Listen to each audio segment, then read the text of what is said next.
Hello and welcome to the top 16 round of the Wave 2 finals here in OP10. We've got the top 16 deck distribution here for you on screen.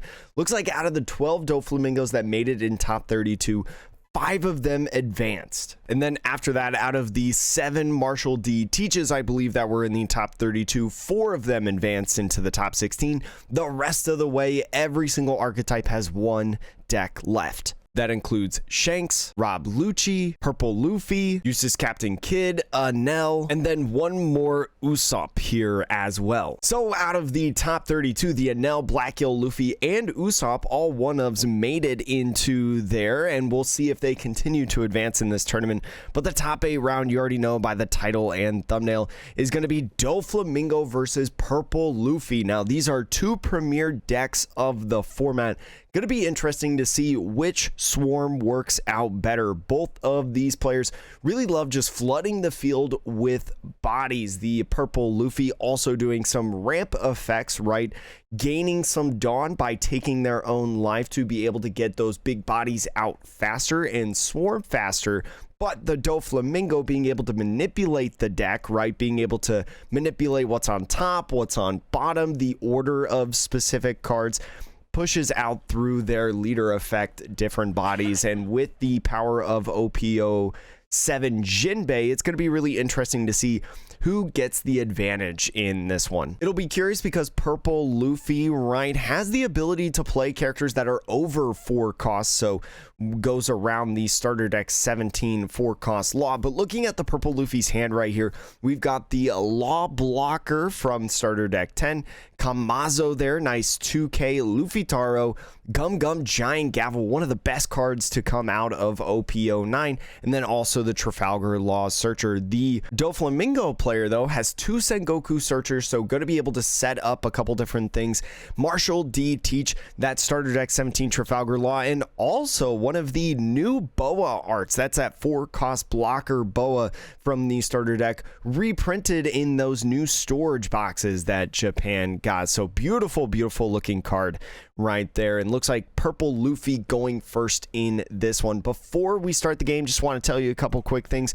First of all, I'm not the official live stream. I am just making my own English commentary, just yapping myself. If you want to listen to the official English commentary, feel free to click the link in the description below. I've got that there for you to be able to watch. And also, let's hear from a word from our sponsor before we get going. If you're like me and every single morning you need a hot cup of joe, or I don't know, maybe you just are normal and like coffee, look no further than Funky Rooster Coffee. Just pure fans of coffee. They actually also play the One Piece trading card game. I actually matched up against their owner in one of the tournaments that we played in. You can get a couple different types of coffee on there. Personally, I'm a fan of the Brazilian single origin medium roast, and maybe personally you don't like regular coffee, you're a decaf person, they've got that option too. You can also subscribe to their monthly coffee fix. Every single month you will get a fresh bag sent to your door of their coffee. Plus, you can save 10% while savoring the rich flavors and unique profiles of their expertly roasted coffee. Personally, I'm kind of a big fan. I was drinking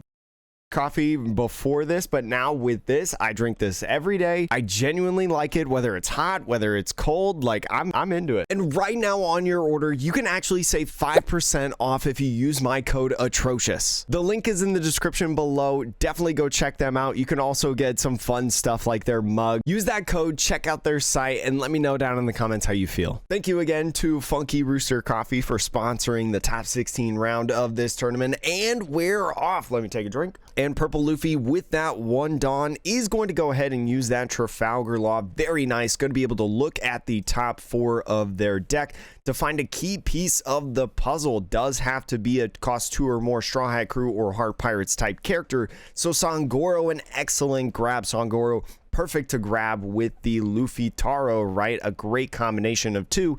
And we go off to the Dofi. Now with a 3rd Sengoku in the hand, might go in and either play Marshall D Teach right here or 2 Sengoku, and it looks like establishing the Teach is going to be the play for now and passes the turn off to Luffy. Luffy drawing a 2K Frankie, which is nice, or Franosuke, I think it's called, is going to go ahead and use leader effect, go up to 4 Dawn. And with that 4 Dawn, might go ahead and establish a body or swing 5 with leader and 6 with the law. That could be something that goes on at this point. You could play the law, maybe establish a blocker, but as that comes up a little bit more, is going to go ahead and play the Hitokiri Kamazo. So the Hitokiri Kamazo is an excellent card within this deck. If it's not responded with a starter deck 17 Trafalgar Law, has a your turn once per turn. When a Dawn card is returned to your Dawn deck, you KO an opponent's character of a cost of 2 or less, is a great answer to Marshall D. Teach. So we'll see if this can stay on the field in this one.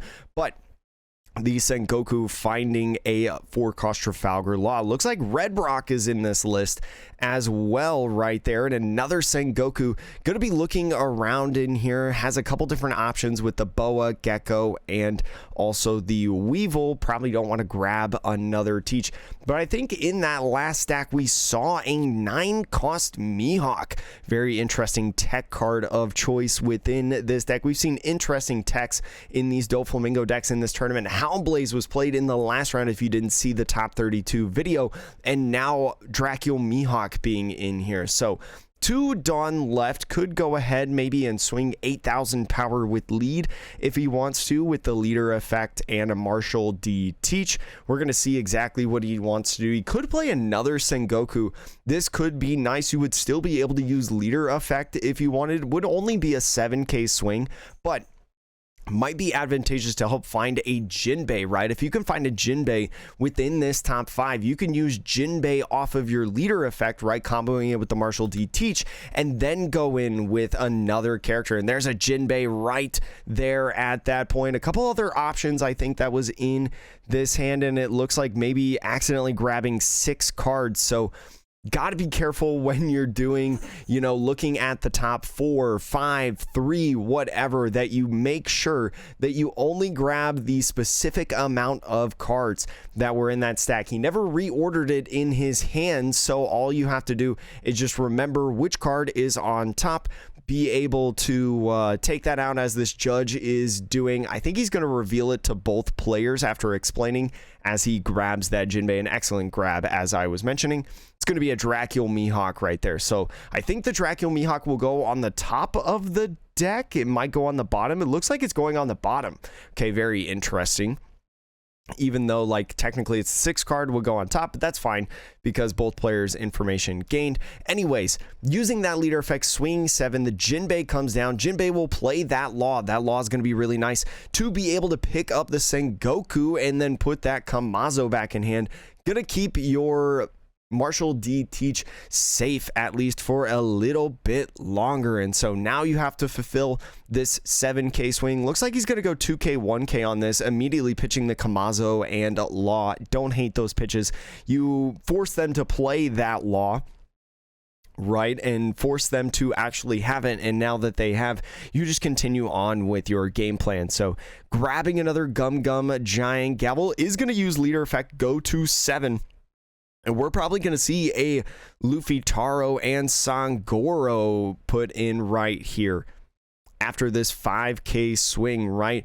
5k swing allows a 1k counter to come out. Looks like maybe thinking about the Gecko. Doesn't really have anything to utilize alongside the Gecko, so not a bad pitch in my personal opinion. And this Luffy Taro going in now is going to go and do some swarming of their own, going back to 6 Dawn, but you do get to play that Sangoro down, and as a 5 cost, very, very difficult to get rid of. The only thing that they can use to get rid of is either the 9 cost Mihawk or 6 cost Gum Red Rock, which both of those things would pretty much exasperate the rest of the Dawn in this turn for this Doflamingo, because I believe he's on a 6 Dawn turn right now. So could be interesting. Thinking about playing a 4 cost character is going to go down with this Boa. I do like this play. Kind of reorders right here and synergizes well with your leader effect. Make sure that he only had a couple.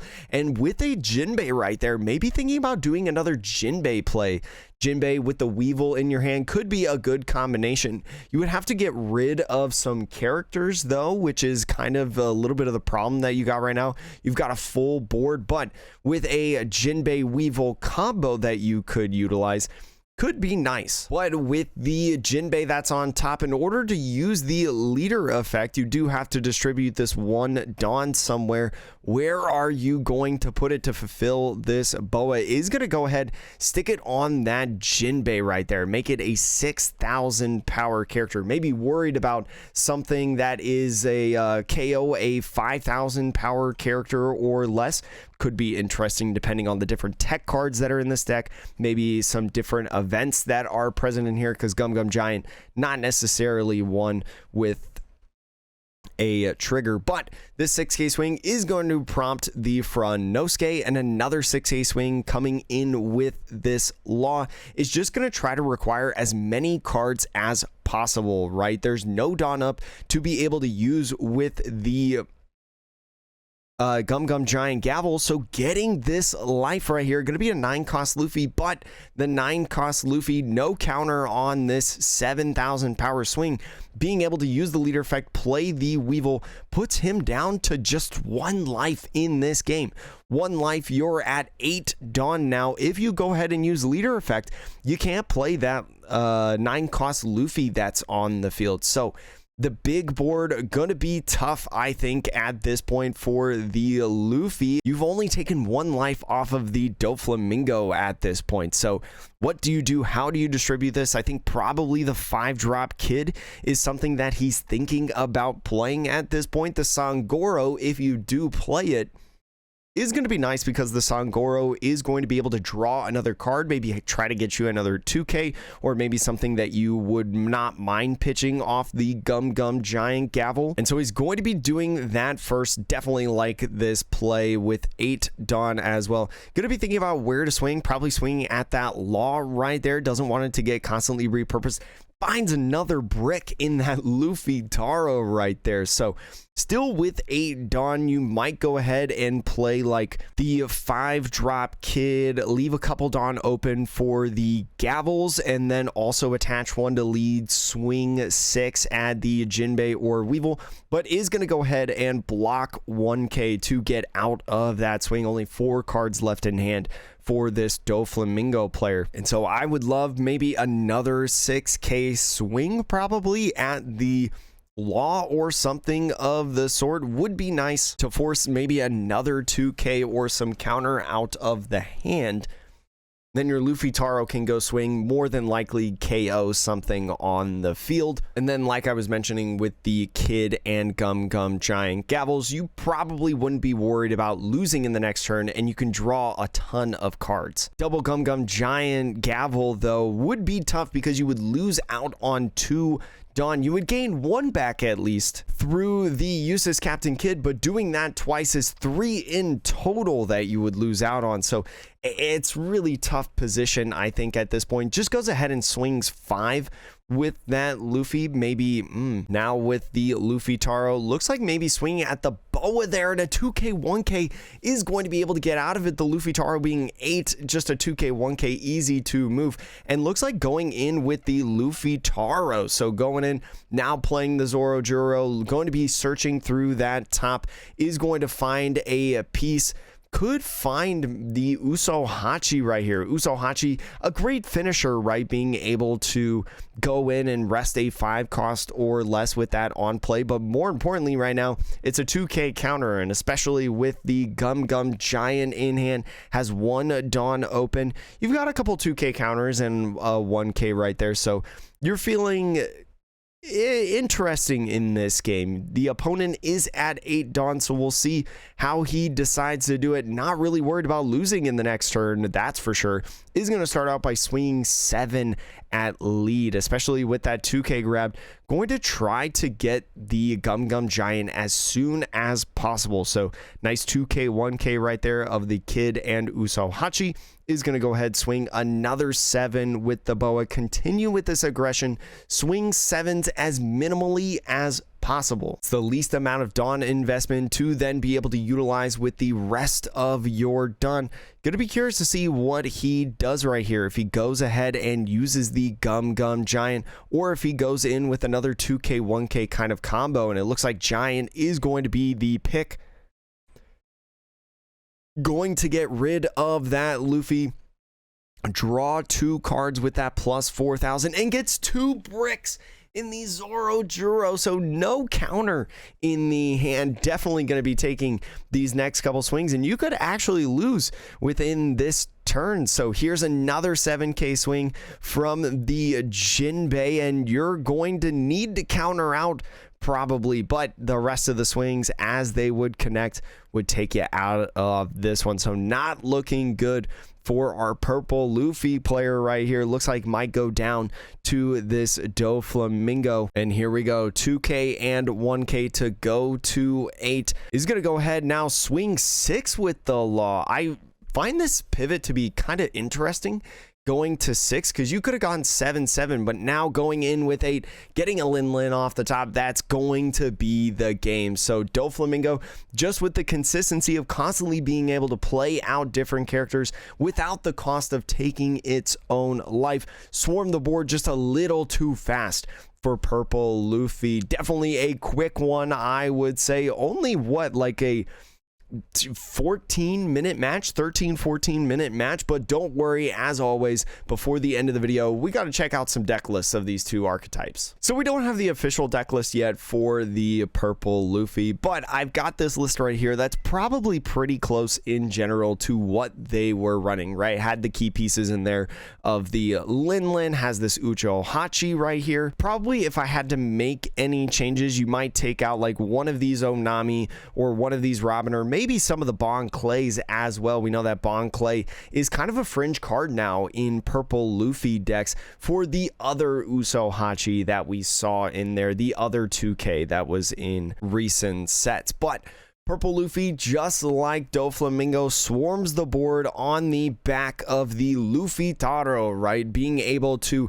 take your own life, to be able to ramp Dawn is really strong in a lot of situations, being able to pressure the board so early. But it's really instrumental on your 4 Dawn turn, in my personal opinion, to play something like Zoro Juro, right? Being able to be a 4-cost 6,000 power character that finds another piece of the puzzle, but had to play the Kamazo. The Zoro Juro would have been able to come back in hand anyways because of the starter deck 17 Law, but would have been able to at least net you another card in your hand. We saw the strength of Gum Gum Giant, right? Being able to counter out and give plus 4,000, but unfortunately not finding any counter cards. Just a lot of bricks in this deck, and if you see those bricks at the wrong time, it's hard in the certain matchups when you face off against another swarm deck like Doflamingo, but still a fun one, still a good one to play, and let's go check out a Doflamingo list. So this isn't the exact Doflamingo list, but this is another one of the top 32 lists from this tournament of Doflamingo. So the only change that I would say probably about this list, I'm getting this list off of firefist.gg, by the way, if you're wondering what this website is, I would maybe change this Gum Gum Rain into a Red Rock, right? We did see Red Rock in that game, not featured in any of the gameplay, right, being used, but still a strong option for stuff like Blackbeard, right? Being able to bottom deck a 10-drop Blackbeard is crippling to a Blackbeard matchup, and any deck that really plays like 10-drop boss monsters and things like that, like a Nell. Black Yellow, getting rid of the geckos is very good. We know that Black Yellow has been super popular in terms of both the East and the West, right? But overall, Doflamingo, pretty typical of what we would see. The main engine of Jinbei Weevil, a very strong suit alongside the other 7 Warlords of the Sea cards in Boa, Trafalgar Law, Marshall D. Teach. There's a couple other tech options that you can utilize in here. For instance, this player going for a one of Kaya, right? A lot of people probably take out this Kaya and replace it with another 3rd Buggy, but overall still a good option to be able to draw 2, trash 2, and help set up your hand in some dire times. A good 1-drop, lots of good blue 1-drops, I feel like, in this meta right now. specifically for Doflamingo decks. But that's going to be it. Thank you so much for watching. Hope you enjoyed this video. Let's go get a preview of what the next matchup tomorrow's video is going to be. Looks like it's going to be Shanks and Doflamingo. And ooh, I saw something in that Shanks hand. Looks like that Shanks hand playing some of the starter deck 21 cards, if you see in this little preview right here. Going to be very interesting. You definitely want to go check that out. If you are not subscribed to the channel already, make sure you do so you don't miss a beat, and I'll see you in the next video. Thank you.